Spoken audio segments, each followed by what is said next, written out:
Hey Gamerinos, ich bin's, der BMAC, der Mark und wir spielen wieder ein bisschen Overwatch. Oh mein Gott, ja, Closed Beta, der Marathon geht weiter. Ich hoffe, ihr habt noch nicht genug von diesem Spiel. Mit heute spielen wir eine schöne Frau, wobei schön, sie hat einen komischen Arsch. Naja, ist ja gleich. Es ist die Widowmaker, es ist eine von zwei Sniperinnen im Spiel, also für alle AWP-Spieler, CS-AWP-Spieler, eine gute Wahl. Was kann die junge Dame, wir kommen gerade zu ihr sein, kann logischerweise snipen, rechte Maustaste. Je länger das man drückt, umso stärker ist der Schuss.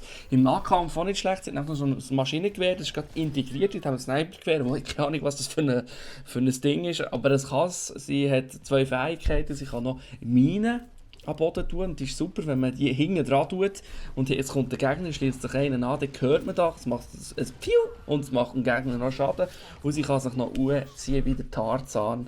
Ja, die Widowmaker, sie ist cool grundsätzlich. Sie ist für alle AWP-Spieler draussen, aber auch für die Leute, die es vielleicht ein bisschen langsamer gerne haben. Es ist nicht so eine schnell, es ist nicht so eine, die rum muss säckeln, sondern du musst hinstehen und du musst die Schüsse treffen. Mache ich jetzt hier mehr oder weniger, ich glaube es nicht so, kein schlecht. Schon immer schön auf den Kopf zielen, weil dann ist es am meisten Damage, wie im CS sozusagen. Ja, sie ist offensiv auch nicht so schlecht, ich spiele sie noch recht gerne offensiv. Gegner, die mühsam sind, sind alles solche, die schnell sind, weil ihr wisst, wenn ein schneller Gegner trifft schlechter, das ist fast logisch.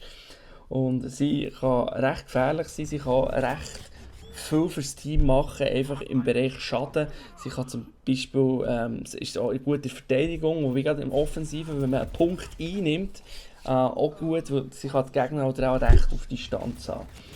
Die Widowmaker, also wirklich eine, wo cool ist, vielleicht jetzt nicht gerade ein Charakter für Anfänger, finde ich.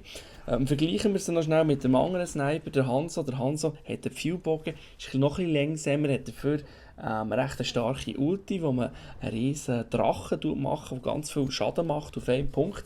Was hat die Widowmaker im Angebot als Ulti? Sie kann einen Wallhack anlassen. Ja, das ist im Fall kein Scheiß, das ist Tatsache. Ich habe noch nie einen Shooter gehabt, der einen integrierten Wallhack hat. Das ist tatsächlich so. Für eine kurze Zeit sieht er durch die Menge und unser Team auch. Es hat hat man natürlich einen extrem taktischen Vorteil. Und sie macht schon noch so Spass. Wobei, ich finde, momentan ist sie noch ein bisschen zu schwach. Wir sollten sie noch ein bisschen boosten, finde ich. Wir könnten noch ein bisschen mehr rausholen aus der Widowmaker, dafür vielleicht andere Charakter ein bisschen schwächer machen. Aber wir sind immer noch Close Beta, das merkt man auch bei dieser jungen Dame. Ich weiß gar nicht, ob sie jung ist, ist eine Französin, das weiß ich. Vielleicht ist sie auch 90 und ist darum so eine komische Haut. Egal.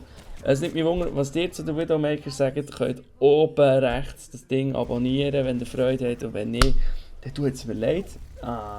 Und wenn ihr selber vielleicht Close Beta habt, sagt mir, wie findet ihr sie? Spielt ihr sie gerne? Findet ihr sie ein bisschen zu langweilig? Ich hatte ja auch schon einen Charakter gehabt, den ich gefunden habe, es ist recht langweilig. Ich finde es noch recht interessant. Wäre cool, wenn ihr schreibt für euch, der BMAC, der Mark.